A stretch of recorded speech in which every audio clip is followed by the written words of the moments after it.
You wanna get up, you need a little revive.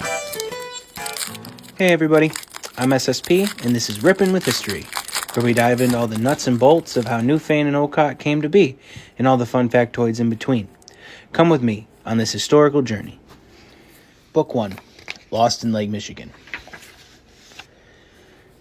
Neither the Americans who dwell along the seaboards nor those who hail from the inland reaches of plains and mountains can understand the vastness of the Great Lakes.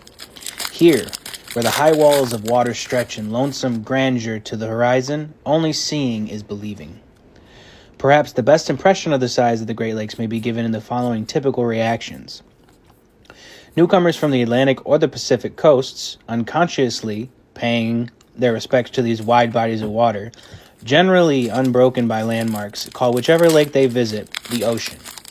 Similarly, when people from the inland sea area take their families on a visit to California or Florida, the children at first sight of an ocean cry out, "Look, there's the lake."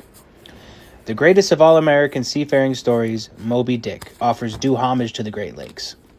Ishmael, spinning a yarn at the Golden Inn to a group of South Americans, sets the scene.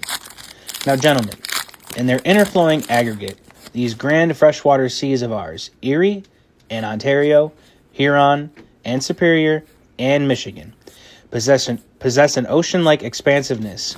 They contain round archipelagos of romantic isles. They have heard the fleet thunderings of naval victories. They are swept by borin and dismasting waves as direful as any that lash the salted wave. They know what shipwrecks are, for out of sight of land, however inland.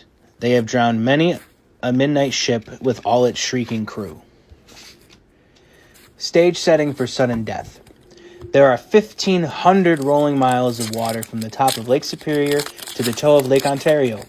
When the Jesuit explorers first came upon Lake Huron and Lake Michigan, they knelt down and tasted the waters, marveling that such mighty inland oceans were fresh instead of salt. When Champlain's canoe burst out upon a single bay in Lake Huron, Georgian Bay, he was so impressed with this fragment of the Great Lake that he named it the Freshwater Sea. In modern times, Champlain's canoe has yielded to ore and grain carriers longer than football fields. During the season of navigation, an average of more than 90 long ships a day pass through the Suez Canal, a busier waterway than the Panama and Suez Canal put together. Every 12 minutes, a big Great Lakes freighter passes Windmill Point between Lake Erie and Lake St. Clair on the Detroit River. Stay tuned next time, where we get into the shipwreck of the Carl D. Bradley.